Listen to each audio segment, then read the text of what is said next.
The selection or the masking of a tree is easy. Today I'm going to show you one simple method, and if you want to check out one more method, you can watch this video. But the real problem creeps in when it comes to removing those halos or the fringes around the edge.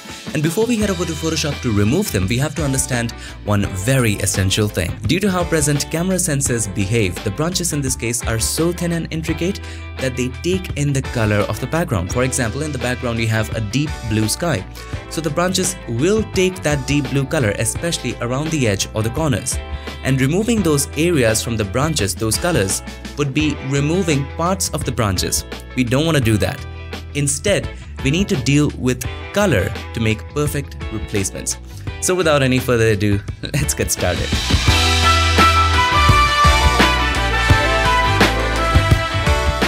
So here we are in the magical world of Photoshop, and if you want to go ahead and download this photo and follow along, check the links in the description. First of all, let's start with making a selection. As we can see, the sky is blue. We can use that criteria to separate the tree, and we will use the color range. So simply go to select, and then color range. And inside of that, we need to make a selection of the sky. Select the first eyedropper tool, alright? Make sure the fuzziness is very low, something like 8, 9, 10, something like that is fine. Change the selection preview to none, right? And then select just one of the blues which you want to remove. So I'm going to click right over there, okay?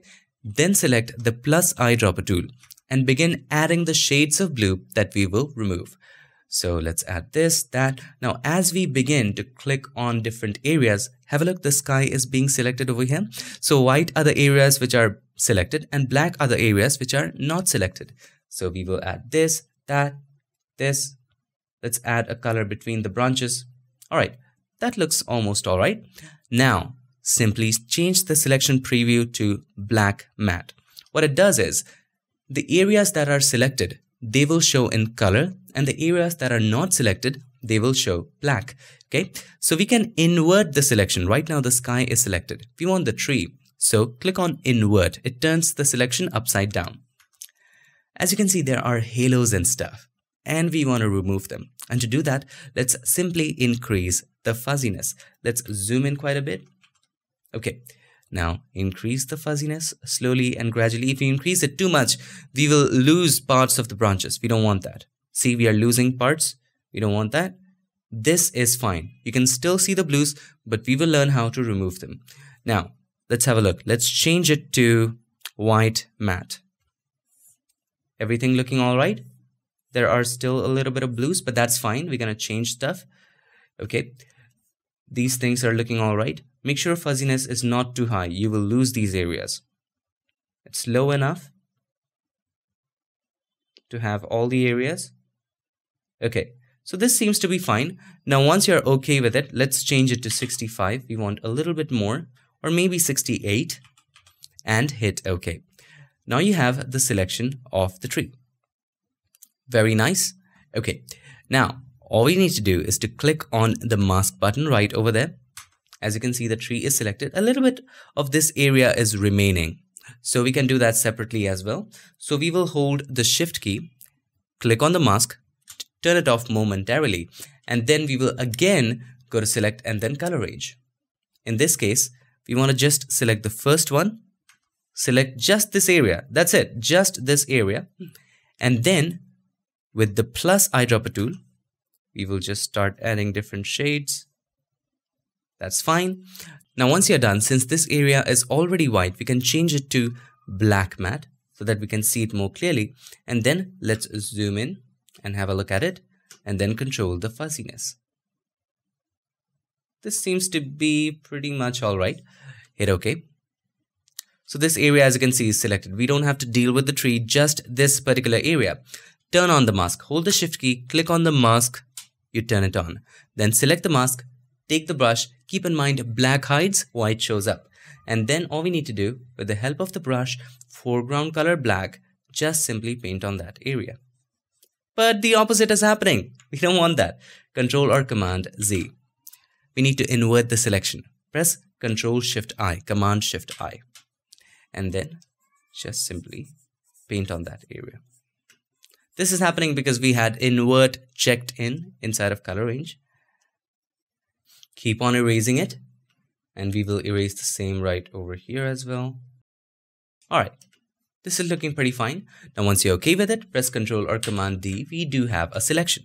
Alright, fine, awesome. Now once we are done masking the tree, we have to refine the mask. So let's create a solid color adjustment layer just for reference, and let's choose black, hit OK. Keep it in the background so that you can see it properly. And then it's time for us to refine the mask. As you can see, some areas are remaining. We need to take care of some areas. And to be able to do that, select the mask back again. Take the brush. Make sure the foreground color is black. There are some extra areas right over there. And then we can change the blend mode to overlay. You're going to see the magic very soon. And you can decrease the flow to somewhere around 20%. Now when you paint, it just won't paint inside. It only will paint in faded areas. So if I try to paint in over here, it won't erase it, right? It will only erase areas which are closer to black. We are refining it. Top, it's fine. Here it needs a little bit of refining. We did too much. Don't paint too much. It might fry up the edges. All right. This is all fine. Let's zoom out and we are ready to go. Now let's come to the most important part of the tutorial, and that is removing those halos or the fringes around the edge. And today I'm going to show you two ways to do it. Number one, blend modes, and number two, color matching. Let's start with blend modes. It's time for us to bring in the new sky. You're going to go to my Explorer, or you can go to your Finder in Mac, and then just drag and drop in the new sky. So I'm going to drag and drop in the sunset sky over it. And then we will adjust it. So hold the Shift key and the Alt key together to make it larger from the center. And keep in mind, I'm using Photoshop CC 2018. All right, 2019, the shortcuts or the buttons are a little changed. All right, there we go. Okay, now we're going to place it under the tree, just like so. It's not looking right because of the halos. So let me ask you a question. Here's the thing. If you have a look at the background, it's a sunset background. Sunset is happening according to the clouds of the sky. But in this case, as you can see, it's very, very sunny. So of course, it's not going to match. If this tree was actually standing during a sunset, it wouldn't be so bright. It would be dark. So what is the blend mode which makes stuff dark? Multiply, right? So let's go ahead and change the blend mode of the tree. Let's name it tree. Sounds fancy. Now we're going to change the blend mode from normal to multiply. There we go. Now let's have a look at this. It's looking pretty amazing, right? But here's the thing. Due to the clouds and stuff, things are changing so rapidly. We have to blur it out, but only in the tree areas. Here's how to do it. But before we go any further, there's a little warning. Keep in mind the direction of light. Do not ignore it. So if you look at the direction of light on the tree, if I just turn off these two, have a look. So the light is coming from the left. And in the sky, the light seems to be coming from the right hand side. So let's invert the sky. Select the sky, Control or Command T, right click on it and choose Flip Horizontal. That would be more realistic. Hit Enter or Return and then turn this on. It looks more realistic. Now, talking about the irregularities. Now, speaking of irregularities, we need to blur in the tree areas in the sunset sky. What do I mean by that? First of all, let's make a copy of the sunset sky. With that selected, press Ctrl or Command J. Okay, we always want to have a backup. Now, hold the Control or Command, click on the mask. It already makes a selection of the tree because we have it already. With sunset sky copy selected, click on the mask button. Okay, and we only want to blur this one.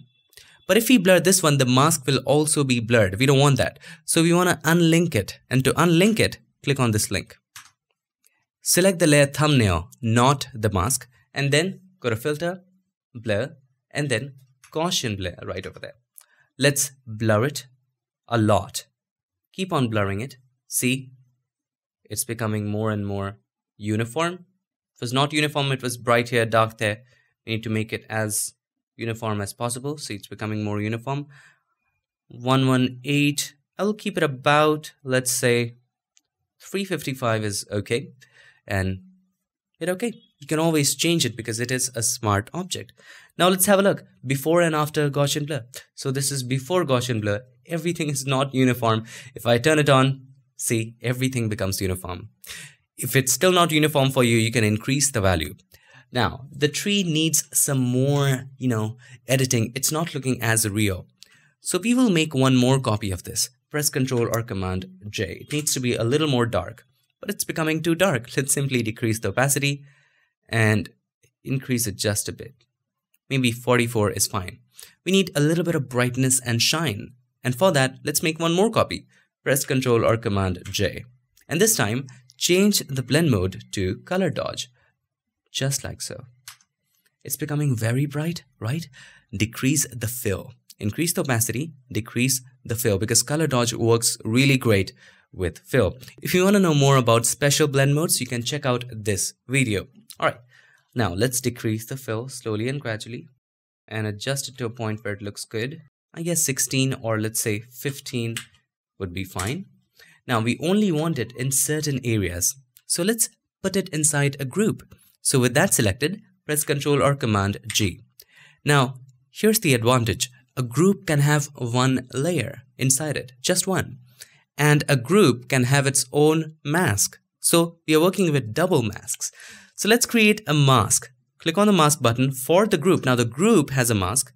Invert the mask. With the mask selected, press Ctrl or Command I. Now you can see none of it. With the brush, foreground color white. Press X to toggle between the foreground and the background.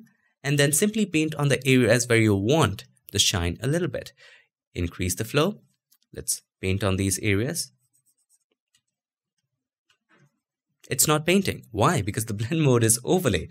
Change it to normal and then paint. See? Nice. You don't want so much on the branches. A little bit here and there, maybe a little bit there. As you can see, it adds a nice dimension to it. Have a look. Here's the before, here's the after. If you want, you can increase the fill even more. I'm going to increase it to, let's say, 20-ish. That is fine. Wonderful, isn't it? So this is the before and this is the after. So that's how to do it with blend modes. Now let me show you how to do it through color matching. Now in this case, we will not match the color of the tree with that of the background. Instead, we will match the color of the new sky with that of the old sky, so that the fringes or the halos, they match with the new sky. Make sense? No? Let me try to explain. For example, let's say the original sky was a certain shade of blue, right? You remove it. The branches still have that shade of blue. What if you bring in a new blue sky and the shade do not match? What we will simply do is change the new sky's color to that of the old sky so that the fringes that you have around the edge, they match with the new sky. Let me show you how to do that. So here we are back in Photoshop and we already have the tree masked out. We just need to bring in a new sky. And this works excellent when you have similar colored skies. Alright, let's just open up my Explorer and open this in another document. Here is why. There's this lady that we want to remove because it might disturb. So we will simply select the lasso tool right over there and make a selection around her. Just like so, very simple. No offense, it's because it might disturb the new scenario, the new composite. Okay, there we go. Now once that is done, you can use content aware fill, you can use the patch tool, whatever you like. I'm going to use the content aware fill. So edit, fill, and let's go ahead and choose content aware right over there.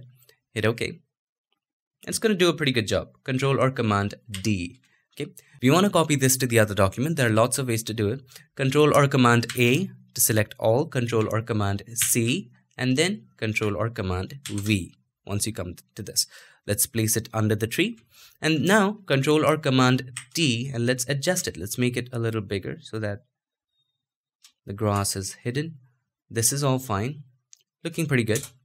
Now, from the previous example, the blend mode was changed to what? Multiply.